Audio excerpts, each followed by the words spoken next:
አይሽ አንቺ ነሽ? አዎ። ጥያቄ ያለሽ? ጥያቄ የለኝም። እኔ ሸሃዳ ማያስፈልጌ ነው። እሺ ክርስቲያን ነሽ? አይደለሁም።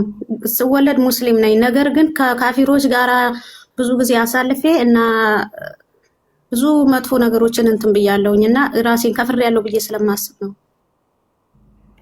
ማለት የክህደት ቃል ተናግረሻል ወይ ተግባር አድርገሻል? የክህደት ቃል ሳይሆን ጴንጤዎች ጋራ ለምሳሌ ሄጄ ቤተክርስቲያን እነሱ ጋራ ጸሎት አድርጌያለሁ። ጌታ ሰው እሺ።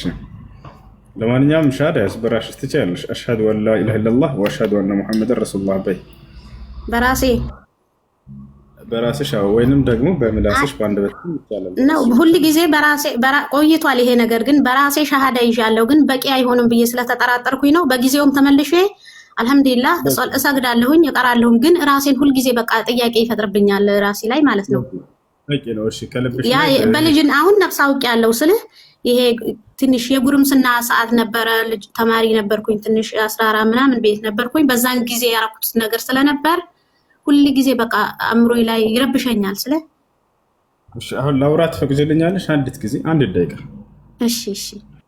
ሽክረን ጊዜ ስለሰጠሽ አመሰግናለሁ። አላህ ጀዛሽን ይክፈልሽ። አዳምጪ። በልጅነታችሁ ሳታስቡት እንዲህ አይነት ቦታ ሄዳችሁ ሊሆን ይችላል ብላችሁ ሊሆን ይችላል።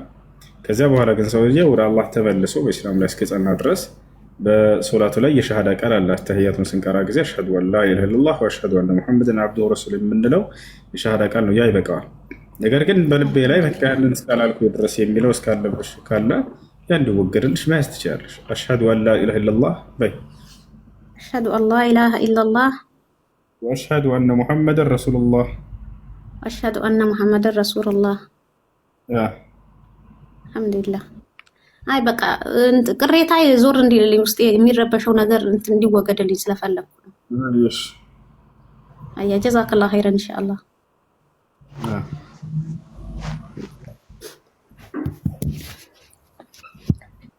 ኡስታዝ የኔን ጥያቄ እሺ ኒሳኩም ሐርሱን ለኩም ፈእቱ ሐርሰኩም የሚለው ሚስቶቻቸውን እንደፈለጋችሁ መገናኘት ትችላላችሁ የሚለው በብልት ብቻ ነው። እሺ ያ ጀማዓ በሌላ በኩል አይቻልም።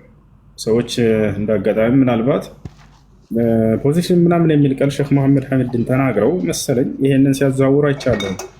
እና ይሄንን ሰውዬው እንደፈለገ ሚስቱን መገናኘት ይችላል። ነገር ግን የማይፈቀድ ጊዜና ቦታ አለ። አዳምጡ አንድ ጊዜ። ከብልቶች በመጸዳጃ ቦታ ላይ አይቻልም። ይሄ ሐራም ነው፣ ክልክል ነው። ይሄ ክልክል ነው። አላህ ሱብሓነሁ ወተዓላ ከልክሏል። ልክ ይሄን እንደማያደርጉት አንዳንድ ክርስቲያን ሰባኪዎች ሚስቶቻቸው እንደፈለጉ እንደማይገናኙ ያውና ሙስሊሞች ፖዚሽን እያሉ ነው። ሚስት እንደፈለግ አትገናኝም እንዴ? በብልት እስከሆነ ድረስ ችግሩ ምንድን ነው? እኔ ሰው የሚተች ነገር አያውቅም እንዴ? እንዴት መተች እንዳለባቸው በመጸዳጃ ቦታ ከሆነ እሱ መገናኘት አይቻልም። በዚያ የተረዳ ክርስቲያን ካለ ምናልባት ገብታችኋል አይደል? ያ አይቻልም። ይሄንን ተከልክሏል። ነቢያችን ሰለላሁ ዐለይሂ ወሰለም ምን አሉ? መልዑኑን መን አተ ምርአተሁ ፊ ዱቡሪሃ አሉ። ሚስቱን በመጸዳጃ ቦታ የተገናኘ ሰው የተረገመ ሰው ነው ከፈጣሪ ከአላህ ዘንድ ብለዋል። የተረገመ ሰው ነው፣ ከታላላቅ ወንጀል ነው። ሚስትን በዚያ ሰውየው ቢፈልግ ፍች መጠየቅ ሐቅ አላት፣ አይፈቀድም። እንደበዚያ ሐራም ነው፣ ክልክል ነው። ኢነላሃ ላ የንዙሩ ኢላ ረጁሊን አተ ምርአተሁ ፊ ዱቡሪሃ አሉ ነቢ ሰለላሁ ዐለይሂ ወሰለም በሌላ ሐዲስ ላይ ሚስቱን በመጸዳጃ ቦታ የሚገናኝን ሰው አላህ የትንሣኤ ቀን በእዝነት አይኑ አያየውም። ይሄን ሰው እዝነቱን አያገኝም። ከታላላቅ ወንጀል መሆኑን ለመግለጽ ነው። ስለዚህ ክልክልና ኃጢአት ነው። ሁለተኛ በወር አበባ ጊዜ ግንኙነት ማድረግ አይቻልም። በወሊድ ደም ጊዜ ግንኙነት ማድረግ አይቻልም። ይሄን ይመስላል። እሺ ልጆች ቀጥሉ። ኡስታዝ እሱ እኮ ልጁ ሙስሊም ነው፣ ግን ያለበት መንገድ ምንድን ነው? ሴት ልጅን ባገኝ በፈለግከው ቦታ ትገናኛለን ብቻ ሳይሆን በጣም በሚያስጠላ ሁኔታ ነው ይሄንን ነገር የፈሰረው ተፍሲሩ ማለት ነው። እሺ እና በአፍ መሳም ለማለት ነው ባጭሩ። ያ አይቻልም፣ አይፈቀድም፣ አይቻልም፣ አይፈቀድም። እሱን እንደሱ ብሎ የፈሰረ አንድ ዓሊም የለም። ስህተት ነው እሱ። አይቻልም። ቁርአኑን እዚያው መረዳት እንችላለን። አላህ ሱብሓነሁ ወተዓላ ኒሳኡኩም ሐርሱን ለኩም ፈእቱ ሐርሰኩም መና ሽእቱም ወቀድሙ ሊአንፉሲኩም ወተቁላህ ወዕለሙ አነኩም ሙላቁሁ ወበሽሪል ሙእሚኒን ይላል። በደንብ አስተውሉና አንቀጹን ተደብር አድርጉት ታገኙታላችሁ። ምን አለ አላህ ሱብሓነሁ ወተዓላ በምን ምሳሌ ያደረገ? ገበሬ እርሻን አርሶ ፍራፍሬን፣ አዝመራን፣ አዝርትን፣ ምርትን እንደሚያመርት ሁሉ ባል ከሚስቱ ጋር ተገናኝቶ ደግሞ ልጆችን ያመርታል ያገኛል አለ። በጣም ጥሩ።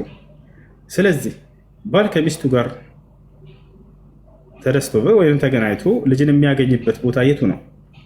በቃ በዚያ ነው አላህ የፈቀደልን።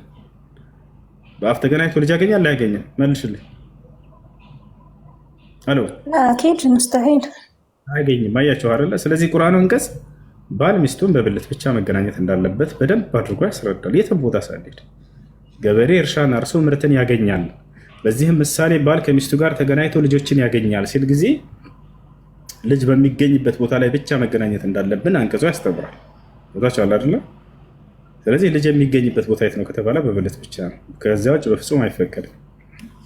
እሺ ጀዛከላሁ ኸይር ኡስታዝ።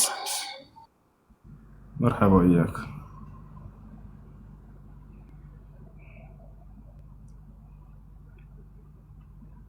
እሺ ጥያቄ ያለ ይቀጥል።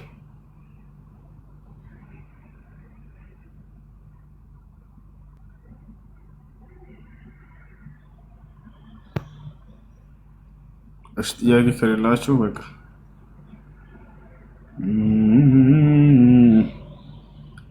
እንቀራለን። ቆይ እንቀራለን። አሁን ደግሞ